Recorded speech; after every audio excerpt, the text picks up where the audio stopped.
नमस्कार दोस्तों, आपका स्वागत है हमारे YouTube चैनल पर। अगर आपने हमारे चैनल को सब्सक्राइब नहीं किया तो सब्सक्राइब कर लें। रचना। राहुल ने रचना को आवाज़ लगाई। आती हूँ बाबा, क्यों तान लगा रहे हो? अंदर से आती रचना ने शिकायती लहजे में कहा। अरे वो तारा राखी पर नहीं आ रही, अभी जीजा जी का फ़ोन आया था। क्यों? रचना ने पूछा। अरे क्या बताऊँ, अभी 2 दिन पहले उसका फ़ोन आया था। मैं ऑफिस में व्यस्त था तो मैंने कह दिया, क्या आफत आई रहती है जो हर समय फ़ोन किया करती हो? तुमको तो कोई काम नहीं रहता। बस नाराज़ हो गई। उसके बाद ऑफिस से आने के बाद कई बार फ़ोन लगाया, उसने उठाया ही नहीं। अब परसों राखी है, जीजा जी ने बताया कि वो गुस्सा है, इस बार राखी पे नहीं आएगी।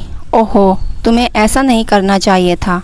खैर, मैं फ़ोन करती हूँ, साल भर का त्यौहार है। राहुल सुनो ना, क्यों ना हम ही राखी के दिन तारा के घर चलते हैं, उसको भी अच्छा लगेगा, रचना ने कहा। ठीक है बाबा, जैसी आपकी इच्छा। अभी बहन ही नाराज़ है, कहीं घरवाली नाराज़ हो गई तो खाना पीना भी मिलना मुश्किल हो जाएगा, राहुल ने हंसते हुए कहा।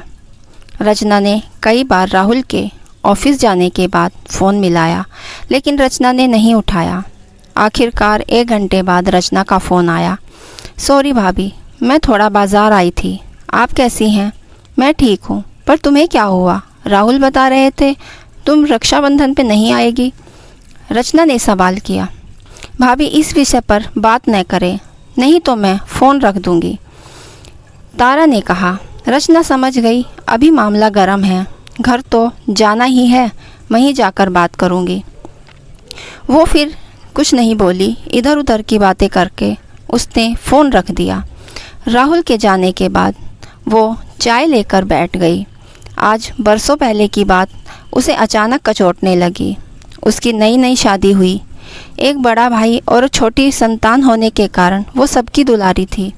खुला परिवेश, तार्किक और खुले दिमाग की होने के कारण शादी के बाद उसे राहुल के साथ सामंजस्य बिठाने में दिक्कतें आई। राहुल ग्रामीण परिवेश से थे, माता पिता का बहुत पहले ही देहांत हो गया। चाचा ताऊ की मदद से उन्होंने खुद की पढ़ाई कर नौकरी हासिल की। तारा की पढ़ाई चल रही थी। बड़े होने के कारण उसे रचना के साथ शादी हुई। रचना और तारा में खूब पड़ती थी, दोनों ननन भाभी नहीं, बहनों की तरह थी। राहुल ने शुरुआत में संघर्ष देखा था। रचना अपने परिवार में छोटी थी, कोई जल्दी से उसे डांटता नहीं था। राहुल पुरुषवादी मानसिकता का था तो अपनी हर बात रचना पर थोपना चाहता था, लेकिन रचना खुली सोच की थी। वो जब विरोध करती तो राहुल गुस्से से बिखर जाता और झगड़ा मारपीट तक ख़त्म हो जाता। घर में तारा रचना का पक्ष लेती तो उसे भी डांट खानी पड़ती। रचना का भाई दूसरे शहर में था, जबकि माता पिता बहुत दूर थे, इसलिए वो भाई से ही राहुल की शिकायत करती थी। भाई रचना को ही समझा बुझाकर शांत कर देता, क्योंकि उसे पता था कि वो छोटी मोटी लड़ाइयाँ हर घर में होती हैं और वो घंटे 2 घंटे में सुलझ ही जाती है। रचना को लगता था कि राहुल की गलती पर भी अगर उसका भाई नहीं बोलेगा तो राहुल को ये लगेगा कि मैं चाहे जो करूँ कोई मुझे रोकेगा नहीं। ऐसा ही एक दिन रचना को बिना गलती के राहुल ने डांटा। उस दिन रचना घर छोड़कर बाहर निकल गई। तब मोबाइल फ़ोन कम थे। उसने पीसीओ से भाई को फ़ोन किया, वो उसे ले जाए। अब तो राहुल के साथ नहीं रहना चाहती। उस दिन भाई ने कहा, तुम लोगों का रोज़ का यही किस्सा है, शादी हो गई है, अपना मामला खुद सुलझाओ। उस दिन ये सुनकर रचना के पैरों तले ज़मीन खिसक गई। उसे ये उम्मीद नहीं थी, जिस रिश्ते पर उसने इतना गुरूर था। उसे लगता था दुनिया की पूरी ताकत उसका भाई है, वो अगर उसके साथ है तो दुनिया से लड़ सकती है। उसके बाद से उसे खुद को संभालना और ये सोच लिया कि मैं मरूं या जीऊं, लेकिन कभी भी भाई से कुछ नहीं कहूँगी। उसने पूरी तरह खुद को गृहस्थी में झोंक दिया। तारा को माँ की तरह प्यार दिया, उसकी और अमित की शादी कराई। राहुल के हर रिश्ते नाते को बखूबी निभाया। धीरे धीरे राहुल में परिवर्तन आने लगा। अब वो रचना की अहमियत को समझने लगा था, लेकिन उस वाक़ये के बाद उसने कभी अपने भाई से बात नहीं की, ना ही राखी बांधी। हर राखी को वो बाज़ार जाती, 2 राखी खरीद कर लाती, एक भाई के लिए और एक अपने कान्हा के लिए, जो उसके लिए हर मुसीबत में खड़े थे, जो कभी उसे दुत्कारते नहीं थे। बरसों से भाई की राखी ढेर सारी जमा हो गई थी। 2 दिन बाद रचना और राहुल ढेर सारा गिफ्ट लेकर तारा के घर पहुँचे। तारा ने राहुल को देखते गले से लगा लिया और राहुल ने भी ऐसे ही बात की जैसे कुछ हुआ ही नहीं।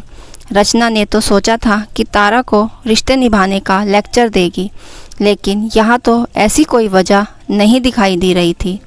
तारा उसे अंदर ले गई। वहाँ अपने भाई को देखकर वो हैरान रह गई। भाई ने कहा, कैसी है वो गुड़िया? वो कुछ बोल ना पा रही थी। उसकी आंखों से आंसू भर आए और वो बाहर आ गई। तारा ने कहा, भाभी कब तक आप रूठी रहोगी? रिश्ते तोड़ने के लिए नहीं होते, इन्हें जोड़ कर रखना ही सही है। ज़िंदगी छोटी है, कब कौन बिछड़ जाए क्या पता। सहेज लो भाभी इन रिश्तों को। मैंने आपको राखी के दिन छिप छिप कर कान्हा की मूर्ति के पास रोते देखा है।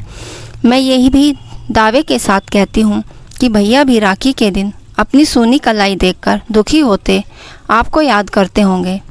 भाभी भैया बहुत बीमार रहते हैं। एक दिन मार्केट में मेरी राहिल भैया से मुलाकात हुई थी। उन्होंने आपके बारे में पूछा।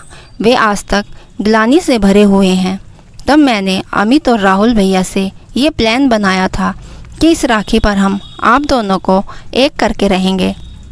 अगर भाभी आपको ये अच्छा न लगा हो तो प्लीज़ मुझे माफ़ कर देना। लेकिन भाभी आज राखी पर मैं यही तोहफ़ा आपसे मांगती हूँ। प्लीज़ भाभी बरसों के रिश्तों पर जमी धूल की परत साफ़ कर दो। रचना के पास कोई जवाब नहीं था। उसने तारा का हाथ दबाया और किचन में ले गई।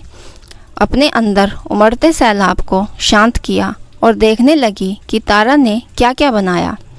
बहुत कुछ बना रखा था तारा ने। आरती की 2 थाल तारा ने सजा रखी थी। आज आंसुओं से सारे दिल के मैल धुल गए। रचना ने भाई की सूनी कलाई पर अपने स्नेह से धागे को बांध के उसे कुशल क्षेम की ईश्वर से प्रार्थना की और तारा के सयापन पर मंद मंद मुस्कुरा उठी। इस तरह 2 भाई बहनों का प्यार फिर से जाग गया। दोस्तों, अनोखे रिश्ते की ये कहानी आपको कैसी लगी हमें ज़रूर बताइए, और कहानी अच्छी लगी हो तो हमारे चैनल को सब्सक्राइब, लाइक और शेयर करना ना भूलें। धन्यवाद।